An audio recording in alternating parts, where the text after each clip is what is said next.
Šī gada jūnijā rīkojumu tika izveidota darba grupa nekustamā īpašuma nodokļa atlaižu izvērtēšanai un priekšlikumu sniegšanai. Tika saņemts arī no Ogres novada uzņēmēju biedrības priekšlikumi, un mērķis bija tāds, ka iekļaut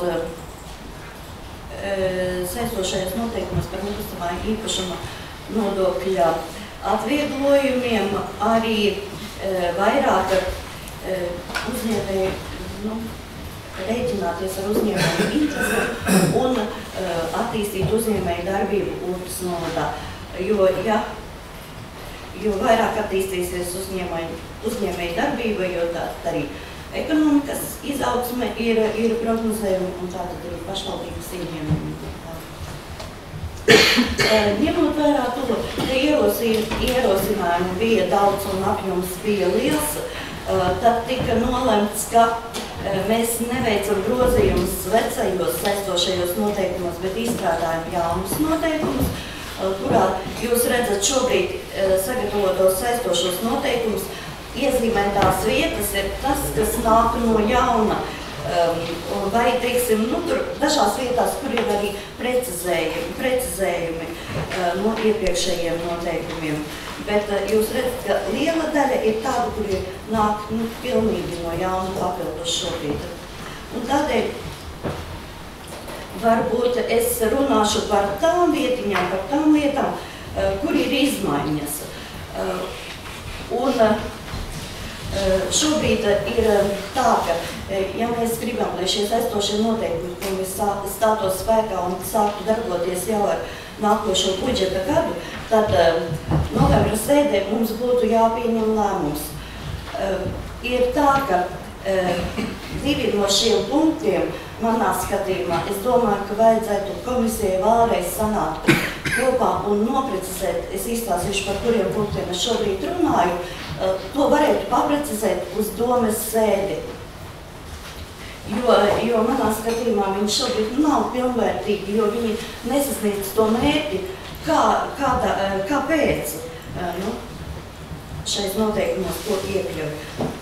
Un tātad par izmaiņām, tātad 2.1.6 punktā, tātad pašvaldības aģentūras nosaukums tiek mainīts, tātad Ogres Namsaimnieks.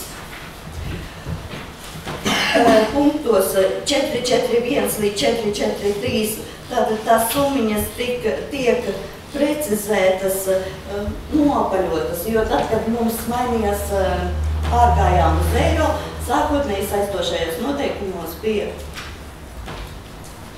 precīzi tā kā konvertēta. Tas, kas vecajos saistošajos noteikumos bija arī uzņēmēju darbības atbalstam, bet tur bija diezgan lieli kriteriji un viņi bija apvienoti kopā. Bija gan darba vietu palielināšana, gan veiktās investīcijas. Šobrīd ir sadalīts tā kā darba vietu palielināšanai atsevišķi un investīcijas atsevišķi. Un, protams, ir arī daudz citas lietas. Tātad 4.6 punktā, ja kalendāra gada laikā, salīdzinot ar iepriekšējo kalendāro gadu, darba vietu skaitu palielina vismaz par 3 vietām un mazāk kā 50% no tās nodarbinātajām personām ir Ogres novada teritorijā deklarētās personas, 70% apmērā, bet ne vairāk kā 70% apmērā no kopējās no šīm personām Ogres novada pašvaldībā saņemtās iedzīvotāju ienākumu nodokļu summas. 4.7 punkts. Jaundibinātiem komersantiem pirmo 2 gadu laikā pēc reģistrācijas 90% apmērā 2 gadu laikā pēc reģistrācijas, ja tie atbilst šādiem kritērijiem. Un tur ir 2 kritēriji, tātad pilnu kalendāro gadu nodarbināti ne mazāk kā 2 darbinieki, kas deklarēti Ogres novada teritorijā, un šo darbinieku ikmēneša vidējā darba samaksa nav mazāka par valstī noteikto minimālo algu. 4.8 punkts, tas, kas skar komersantus lauksaimniecības jomā, tas ir viens no punktiem, ko es domāju, varbūt mēs vēlreiz ar komisiju sanākam kopā un varbūt tas būs precizējums, jo šobrīd komisijā pieaicināti bija arī no pagasta pārvaldēm, bet nav atgriezeniskā saite šobrīd nav notikusi. Komersantiem, kuriem vismaz 50% no gada ieņēmumiem ir ieņēmumi no lauksaimniecības produkcijas ražošanas, atlaide 50% apmērā par zemi, kas tiek izmantota lauksaimnieciskās produkcijas ražošanai ar nosacījumu, ka uzņēmējs ir reģistrēts valsts ieņēmuma dienestā kā nodokļu maksātājs. 4.9 punkts. Ražošanas uzņēmumiem, kuros vismaz 50% no darbiniekiem ir ogles novada administratīvajā teritorijā deklarētās personas, un ja iepriekšējā taksācijas gadā uzņēmumu samaksātais iedzīvotāju ienākuma nodoklis no 20 000 līdz 30 000 eiro, atlaide 25% apmērā, ja iedzīvotāju ienākuma nodoklis samaksātais no 30 000 līdz 50 000, tātad atlaide 50%, tur tātad 30 001, jā, droši vien korekti tā, apmērā, un virs 50 000 atlaide 70% apmērā. Otrs punkts, par ko es biju runājis, ir 4.10 punkts. Nekustamā īpašuma nodokļa maksātājiem, kura nekustamā īpašumā tiek uzsākta vai saglabāta ražošana, un vismaz 50% no darbiniekiem ir ogles novada administratīvajā teritorijā deklarētās personas, tātad 25% apmērā, ja izveidotas vai saglabātas no 20 līdz 50 darba vietas neatkarīgi no darba devēja, un 50% apmērā, ja izveidotas vai saglabātas no 50 līdz 100 darba vietas neatkarīgi no darba devējiem. 4.11 punkts.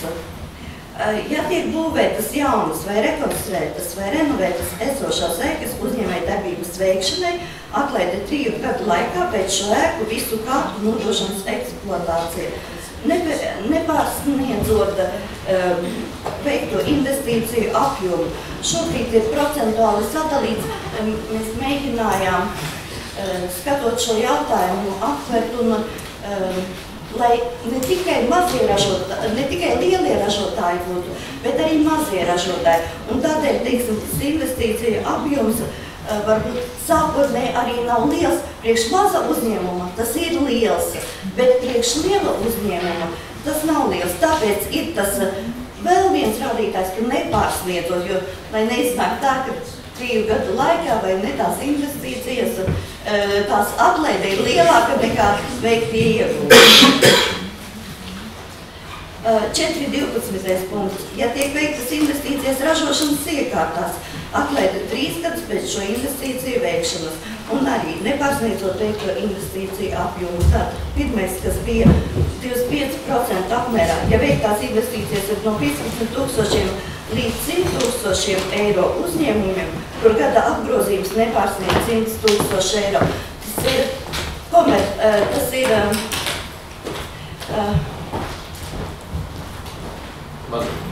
maziem uzņēmumiem, kas ir mikro uzņēmumi.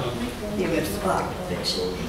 50% apmērā, ja veiktās investīcijas ir no 101 000 līdz 300 000 eiro, un 70% apmērā, ja veiktās investīcijas ir virs 300 000 eiro.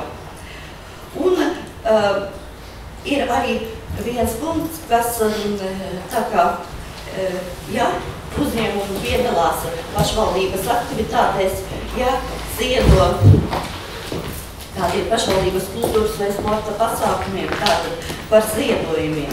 Par ziedojumiem ogles novada organizētajiem kultūras un sporta pasākumiem, kā arī ogles novada kultūras un sporta organizācijām. Ja ziedojumu summa gadā ir no 2000 līdz 5000 eiro, 25% apmērā, bet ne vairāk kā 50% apmērā no kopējās ziedojuma summas, arī šeit ir ierobežojošais kritērijs saglabās. Un, ja ir ziedojuma summa gadā pārsniedz 5000 eiro, tad 50% apmērā, bet ne vairāk kā 50% apmērā no kopējās ziedojuma summas.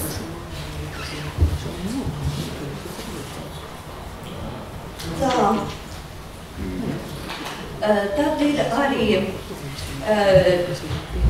papildināta sadaļa, kas ir kādu dokumentu iesniedzami, lai varētu administrēt šos nodokli. Es nezinu, vai man šos ir jānolasa vai nē.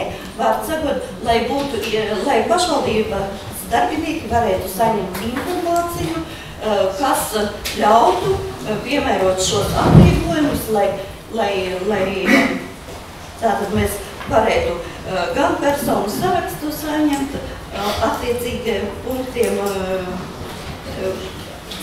sakarā ar ko atlaide ir paredzēta, gan par investīciju apjomiem un tā tālāk.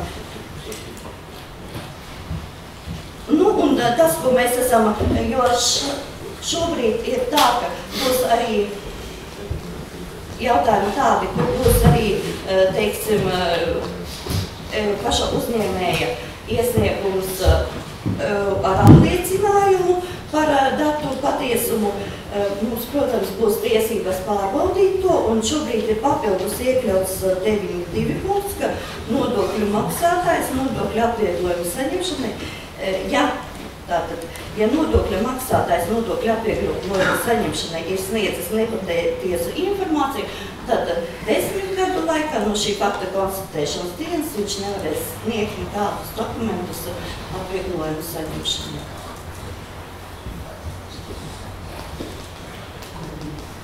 Tas ir tas, kas šobrīd ir izmaiņas saistošajos noteikumos, salīdzinot ar to, kādi mums līdz šim bija šie noteikumi. Tas ir liels solis pretī pašvaldībā, jo uzņēmējiem, jo līdz šim mums tādā veidā atvieglojumi nav bieži, bet, kā jau es teicu, tad mūsu interesēs ir arī ekonomikas izaugsme un lai novada attīstītos uzņēmēju darbību.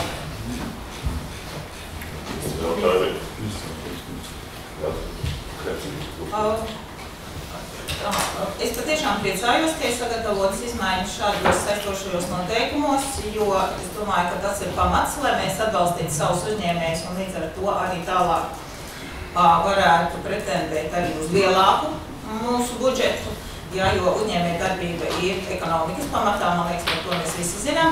Es tikai gribētu precizēt, vai ir veikti kādas orientējošas aplēses, apzināta situācija, cik apmēram varētu būt tādi uzņēmumi, uz kuriem varētu attiekties jaunās šīs te izmaiņas, jaunos saistošajos noteikumos, un jā, arī par kādām summām, kur varētu būt runa, kas tad varētu būt šie atvieglojumi. Mēs esam šobrīd skatījuši, šo jautājumu mēģinājuši maksimāli noprognozēt. Protams, precīzi to izdarīt nav iespējams, bet mēs esam paskatījušies, kāda ir mūsu uzņēmumu struktūra, gan pēc darbinieku skaita, gan pēc iedzīvotāju ienākumu nodokļu maksājumiem. Tas, ko mēs šobrīd esam paskatījušies, ka varētu būt 40,000, apmēram 40,000.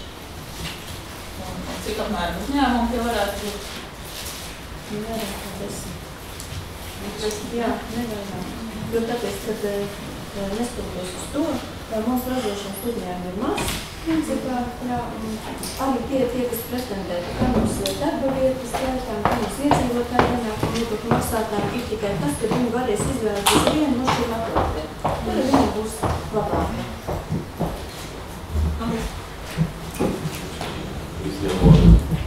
Viena atlaide mēs summējās, kas attiec uz sponsorēšanu, tā atlaide mums bija runa, ka viņi neiet kā vienīgā, ka viņi summējās. Tas būs tad jāiet kā atsevišķi. Jā, šobrīd tā nav. Mums vajadzētu, es skatos, ka mēs runa par pēdējā sanākuma attīstības komisijā. Ka pārējās nesummējas, bet šo ņemam kā atsevišķi. Lai veicinātu šos ziedumus. To vajadzētu iekļauties. Jā. Vēl daudz, ko lūdzu. Jautājums 4.8. Komersantiem tātad atlaida 50% apmērā par zemi, kas tiek izmantota lauksaimniecības ražošanai. Tad jautājums ir tātad par viņa īpašumā esošo zemi, vai par to zemi arī, ko šis komersants tomēr nomā un ražo šo lauksaimnieku produkciju. Nekustamā īpašuma nodokli maksā īpašnieks. Nu, un, ja tā zeme tiek nomāta, tad uz to neatiecas. Uz šobrīd attiecās tikai nodokļu maksātājiem. Ja šai zemnieku saimniecībai pieder šī zeme, tad attiecās tik atvieglojums uz viņa piederošo zemi, un viņš maksā šo nekustamā īpašuma nodokli. Mēs arī izvērtējām, panalizējām, cik daudz šādu nodokļu maksātāju ir. Nu, Madlienā tur bija diezgan tātad iespējīgs Madliena divi, kas maksā šo nekustamā īpašuma nodokli, bet pavērtējot pārējās zemnieku saimniecības, viņi vairums šo zemi nomā. Viņiem pašiem īpašumā zemes kā tādas nemaz nav, un viņi nav liela nodokļu maksātāji. Mēs vēl skatījāmies arī Trotārā, no tās piemērs analogs, kas tas īpašumā 60 hektāru un zemes, kas nomāja, jo tas, kas apstrādā izmanto lauksaimniecības produkciju ražotāju zemē, viņš jau nav lauksaimniecības dienas saņem šo finansiālu, vai nebūs nedubātos to. Bet te jau neprasāt jūs lauka atbalsta dienas, bet un vidā piedot visi zemnieki ir iekšā. Kā nodokļu maksātāji. Nē, nu tie, kas pretendē, tad ja viņiem nav kas nav? Zeme, viņi var būt reģistrēti vidā arī ar nomāto zemi. Es arī tāpēc, es nejautāju par to, kā viņam nav. Jebkuram zemniekam viņi ir tikai cik daudz, piemēram, zemnieku saimniecībai Zvaigznītes. Zvaigznītes uz šobrīd nekustamā īpašuma nodokļu maksātājs vispār nav. Viņam nav pašam zemes. Būtībā ir, tāpēc jau ir šis punkts, drusīgi, ko es jums vienkārši šobrīd pabrīdītu, ka mums vēl tā nedēļa laika, lai mēs varētu izrunāt, ja, jo, lai nebūtu tā, ka mēs no šī aspekta arī domājam, lai mēs tā kā nevienlīdzīgu konkurenci neradītu.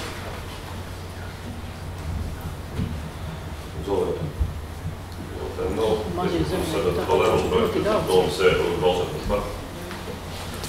Paldies. Mazo zemnieki ir daudz.